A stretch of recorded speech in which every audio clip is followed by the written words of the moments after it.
You're listening to Fulfilling Career, Happy Life, the podcast for accomplished professionals who want to identify what's next in their career and make it happen without compromising what matters most.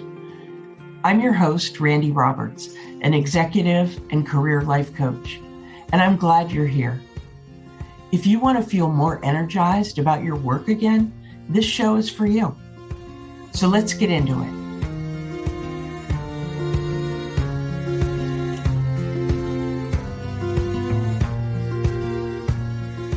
In this episode of Fulfilling Career, Happy Life podcast, I am sharing a coaching conversation I had with one of my clients, and she was dealing with a real challenging time in her career.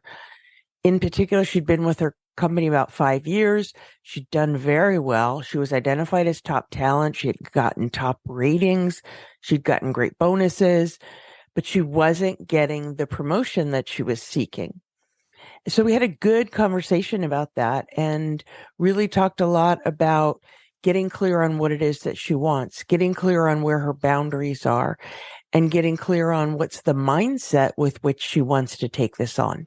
So I hope you find this helpful.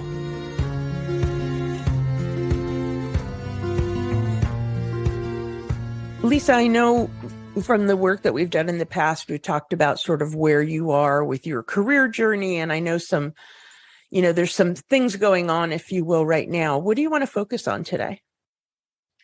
Well, I'm probably in my current situation where essentially, I've been at this organization for 5 years. I have been identified as top talent. I've had very high ratings. As a matter of fact, the last 2 years I've hit the highest rating that only a very small percentage of people achieve. And yet I have been passed over for a promotion yet again. So this is the annual, the second annual passing over. It really is tough because I am going through a panel of interviewers, and the feedback that I've received on both occasions is that I was the number one choice of this panel of interviewers to cater the hiring manager. However, when it goes to the next level, which is the senior vice president of marketing, she has found an excuse and kiboshes it. So the first time it was, I didn't have some obscure experience that was never a part of the role profile. And this time I've gotten a little bit more feedback, but I'm not quite sure how helpful it is. Because the feedback is, I'm not sure if she's ready. I'm not sure that, she can do it. Okay. And so, obviously super frustrating because everyone around her thinks this. But, this is this one person who has, she can be somewhat capricious and mercurial, but also, in some respects, when she digs in on something, I'm not sure she can be convinced. Yeah. So I'm meeting with my direct manager and next level up later on today. And we're going to talk a bit about a plan of what to do next. Okay. And I'm obviously crestfallen and frustrated and, but need to kind of rally here. Yeah, that's a lot, Lisa. I mean, what I'm hearing is you've been with this company for a long time now, 5 years. You've gotten great feedback. You've gotten top ratings. You're being told that you're top talent. And yet a couple of times now you've been passed over for promotion. So that sounds like a pretty mixed message. So let me just make sure I'm understanding. So this your understanding is the meeting that you're going into today is sort of like how to put together a strategy to provide the evidence to this person who's a blocker that you have what it takes for this next role. And the people you're meeting with are advocating for you to do that. Is that correct? Yeah. Okay. Yeah. So I don't know if it's going to be a brainstorming session or if they're going to come to me with an idea. there is one thing I could be working on, but it's kind of a dumpster fire. I'm a little concerned because I'm like, wow. On one hand, if I could really demonstrate, if I could really clean that mess up, then that would really be something. On the other hand, it's like, I'm not really sure that mess is going to get cleaned. Yeah. Yeah. Well, and that's an important conversation to have with them is, get their opinion, your boss's opinion on what would put you in the best position to demonstrate it without a drag of a project, if you will, if it's a dumpster fire. But something you said before, I think is really important and may be the best use of our time now, which is to talk about your attitude and how you want to show up in this meeting as well as towards this project. Would that be helpful for you? Yeah, absolutely. Because I think it is, a lot of it is mindset. And, half of me is like, okay, I'm out. I'm done. This is it. I can't with this. I'm never going to be able to convince this person. I think that's a natural reaction, Lisa, to be frustrated. You've been down this road before. You've worked really hard. You've described her as a bit capricious, a bit mercurial, which is really hard to deal with in leaders. But the reality is she's got the voice. And so you may not be able to change her. What you can control is you. It's a hard reality, but it's what you're facing. To take a step back for a second, I absolutely think talking about your mindset and how you want to approach this is really valuable. But I don't want to lose sight of the fact that you do have choices here, whether you want to take this on or not. Mm-hmm. And I think that the two conversations are important in a way together because the mindset piece, if you can come to a place where you can take this on in a way that's good for you, that's great. If this is going to be toxic for you, then, and it would be for some people, that's not a statement on you. That's the situation. It's always, you have the ability to say no.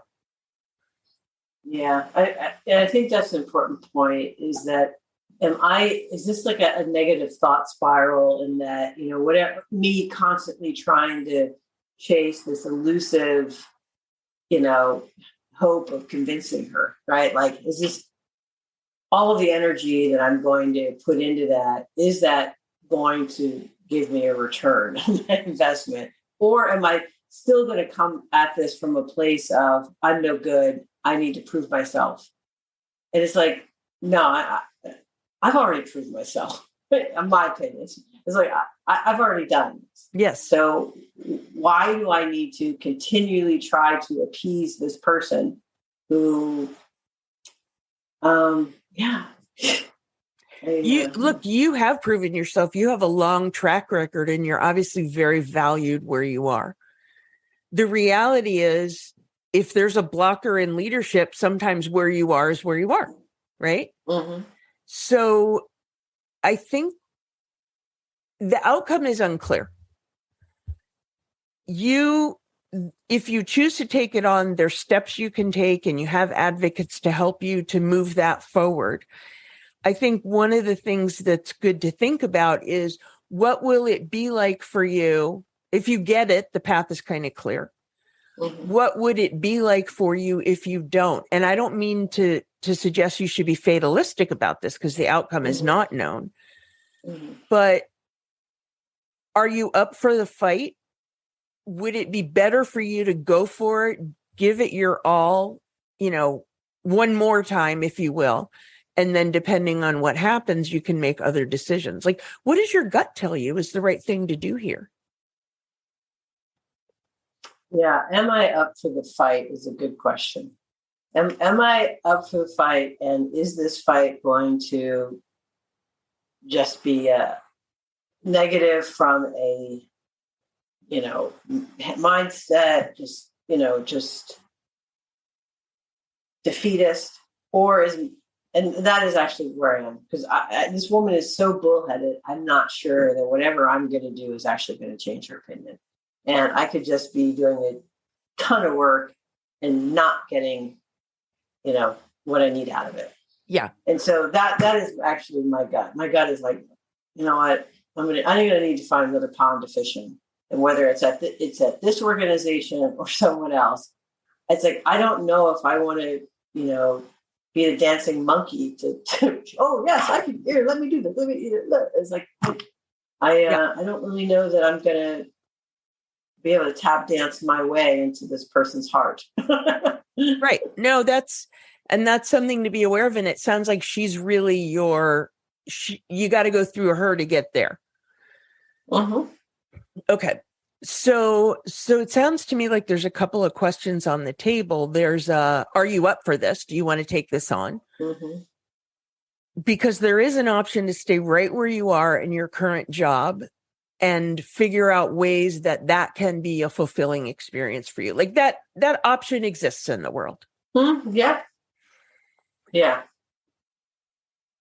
It's not my favorite one. I'm not crazy about the job that I have. It was never a job I wanted, but I got it. And so there you have it. So that may not feel like a real option. You may not want to leave that as an option on the table. Change may be your option. It's a question of which one. And these are not things you have to decide right now. But thinking ahead to the meeting that you have this afternoon to talk about, it sounds like it's a planning session on finding ways to demonstrate your strategic horsepower to this person whose support you need. Mm-hmm. So what do you want the outcome of that meeting to be? A clear plan. You know what I mean? I would like a little bit more feedback on this strategic horsepower. My last job was strategy director. So that's kind of like, my gig. So it's like, what exactly am I not demonstrating? I also want to communicate that in the future, I would appreciate timely feedback. I'm getting this feedback really, 9 months after it allegedly occurred. And this is the first time I'm hearing this. So that's suboptimal. Clear feedback, clear plan on what to do or how to. And I don't think I'm going to get it today. I think maybe today is about me sitting back and listening and hearing what they think the plan is. Yeah. And I, knowing them, I think their plan is for me to stay within this business. But clearly, my other plan could be going out and working around this person, going outside of the purview of this particular individual so that I don't have to, so she's no longer a blockade for me. Yeah, that's absolutely another option there. And it sounds like the people you're meeting with today can be advocates for you on that too. Yeah, not as strong as probably the path I think that they want to see me in, because they don't have quite the connections in these other areas. Okay. So I would need to try to look for other venues to do that or other people. Leverage then, these folks to help me get to those others perhaps. But I need to. Well, you're almost thinking about this as like, what are the assets you have in your toolkit for these different scenarios? And if you're staying on the current path, these folks you're meeting with today can really be helpful advocates and whatever. If you're going a different path, you may need to build that advocacy somewhere else. Yeah. Or, leverage them to help me get to other advocacy. But I think that'll be an important part of the conversation today is, so give me all the feedback. In the future, I need it to be timely. What are your thoughts on what the plan should be? Okay. Now, that's if I were to stay in the same functional area. Now, I guess how strongly do you feel that I could be, how confident are you that I could convince her? Okay. Is this something that we feel that can happen? Or is this something that we think, isn't going to happen, and that we should shift our plan to going to another part of the business. Right. Where Okay. this person doesn't have influence. So I'm hearing two important outcomes, if I have this right. One is, you want the feedback. So maybe it's three to start with. You want the feedback and you want to set an expectation that this feedback come to you in a more timely manner so you can do something about it. Makes sense. You want an idea of a plan, a project, a path to demonstrate that strategic horsepower to this key stakeholder. Mm-hmm. But I also heard you say you want to know their perspective on whether that's even possible, whether mm-hmm. she can be convinced. Yeah, I think I'd like to get their objective assessment on the likelihood and the feasibility. And, the thing that really irritates me is that this person has never met with me one-on-one. I have never had an opportunity to present to this person or to even have a conversation with this person. And it's just like, that in itself is like, well, maybe that's a good place to start, because maybe if I had a one-on-one with this person, then maybe I could get a better handle on how likely I think it is. Because I respect these folks I'm meeting with, but I'm just kind of going, it's in their best interest, I think, to kind of keep me where I am in that general vicinity. And there's a world where you meet with this person and you ask that question. Mm-hmm. I know I've got that strategic ability that you're looking for. I want the opportunity to demonstrate that to you. Is there an opening for you to be convinced for that? Like, I don't know if that's, I don't know her. I don't know if that's comfortable for you, but there's a world in which you take that on directly. Yeah. I feel like I almost need that, because I have no problem just being point blank, and she's a very direct person as well. And so I think that she might respect it and just, might make her uncomfortable for a moment, but I think that would kind of help me, because I think that's the other sort of missing piece on this, is that I'm hearing all of this second or third hand, right? And I've never had a one-on-one engagement with this individual. And, it's just kind of like, I'd like to suss this out for myself. Got a pretty good gut. My gut from a distance says, yeah, I don't know. I don't, this woman doesn't strike me as someone that I'm going to be able to convince that easily. She gets set in her ways on things, and that's just the way it is. I haven't seen her change or shift.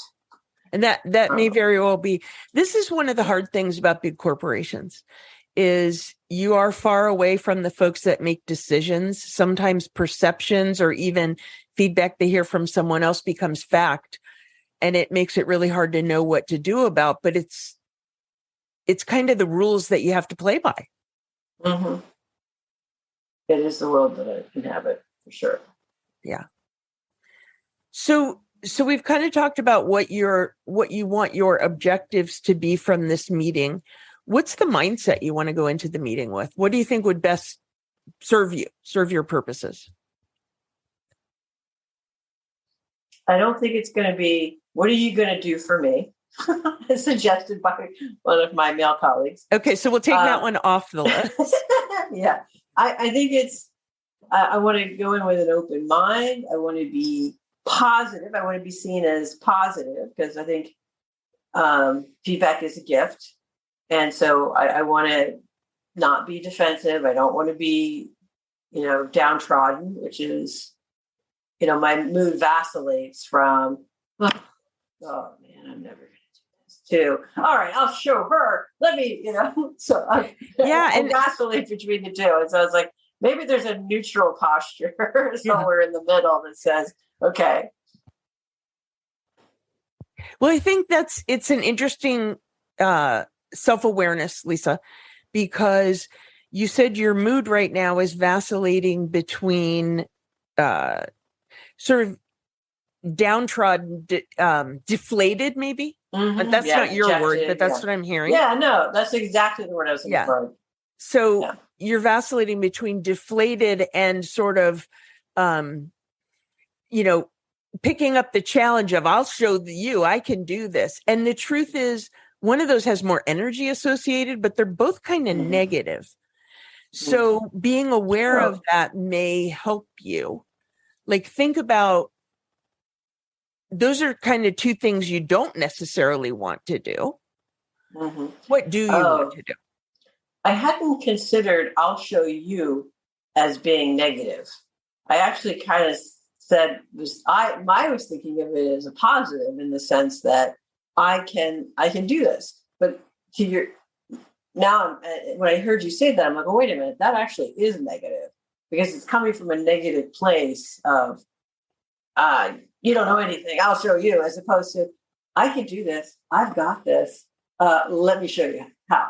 Boy, I am so glad. A different posture, different, like, you know what I mean? Yeah, I am so glad you clarified that, because this is I was hearing it one way. I was hearing combative. That was the word I should have used. And if you take the combative piece of it out, but oh my gosh, you are so right, that being up for the challenge and feeling strong and feeling that you can do this is anything but negative. I am so glad you clarified that. Yeah, well, I think it's important. Well, it's a very important distinction. And when I heard you play it back, it's like, yeah, that is how I felt. I'll show you. But it is combative and not positive, as opposed to, girl, I got this, please. Okay. So is that what you want to tap into? That, girl, I got this? Like, how do you want to go in, and how do you want to walk out feeling just from this meeting today? I think it's important for me to go in saying, I know I can do this, because I can. I have. I mean, come on. So I think it's I'm coming into this, I can do this. Let's hear the plan that you think that will best demonstrate how I have this. And then let's talk about my likelihood of success. And let's just be objective and say, realistically, how likely is this? Because if we decide that it's not, or maybe we decide how to best determine how likely it is. Maybe it's a follow-up communication to this person to say, hey, we've talked to her. This is the plan. This is what we think will demonstrate this. Are you in alignment with that plan? If she does this and does it well, can we agree that she can then, move on? I think that's what I need, is how will this plan be evaluated? And is this a clear, are there clear KPIs or metrics that I can kind of dashboard, like, yep, I did this, I did that, I did this. And so that at the end of this exercise, we can say, oh, she's ready. And then, there's no question. We can move on from all of this silliness from, the past. Well, it's a great point that you bring up, because with any business project, we look to metrics. How else do you know what is success? And so you can look at this in the similar way. I think that's, from what you've just said, I think that would be really helpful for you to have those metrics. How are we going to know when I've been successful here? Yeah, because otherwise I'll just be continuing, chasing tails. So I think it's, what's the plan? What are the metrics? In order for me to feel comfortable, I need this person to sign off on this plan. I need them to endorse it and say, yes, if she does these things, she can move on. Because I know that there are positions opening up. So I know there are at least one position that will be opening up for the end of the year. And I want to be the top candidate for that. And in order for me to do that, I apparently need to jump through a couple of hoops. Yeah. And then if this person comes back and says, can't align on the plan or can't agree, then I say, okay, we're done here.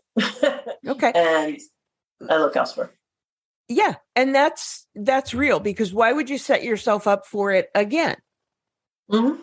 That makes a lot of sense. Let me add one thing, Lisa, to what you said, because I want to hear, I would like to share with you how that landed on me when I was sitting in the seat of the pharma exec. I would say I what you're saying makes so much sense in terms of here's the metrics, here's how we're going to know if this is successful. Be careful you don't cross the line to, I'm getting you to agree to this up front. If I do this, you're doing that. Absolutely. Because that may make somebody feel boxed in a corner. While that feels fair, that may be heard in a way that doesn't necessarily serve your purpose. I'm sorry. I was obviously a paraphrase, but I appreciate that feedback because it would be easier to say, okay, here, sign on this, and then we can make this happen. But I think it is a bit more about gaining alignment on. I do need this person to agree that this is the plan, because my concern is that my manager and my next line manager come up with this great plan, and then I do it, and it's not good enough, or it's not what this person had in mind, or you know what I mean? Yes. And so that's my concern. That look, I need some kind of agreement, and I need a one-on-one, just real simple one-on-one. Great. I mean, it sounds like you're pretty clear on your plan. How do you feel now? I feel better. I feel like I know where I'm going in this conversation. I know what I want out of the conversation. I feel like coming out of here, I should have a better idea of the direction. Because I'm thinking that they're going to say, look, you need to do this project, then you'll show her. But maybe they come today and say, you know what, thought about it. Doing that's not going to work. Let's shift our plan and look to have you go to this business unit or area of the company. And that might be what we come to, and that's okay. Yeah. I'd rather not leave the organization. But I also don't want to try and spread my energy too thin, right? I'd be concerned about trying to, put together this plan and, invest a lot of effort there. And then also, meanwhile, trying to build up my network for this other job. I think that would probably drain me, in addition to doing, my day job. So that's a bit of a watch out, I think, for me, because I can, get distracted. Well, I think that's important. I mean, you're essentially establishing some boundaries for how this can go and what would be good for you. And I think that's important.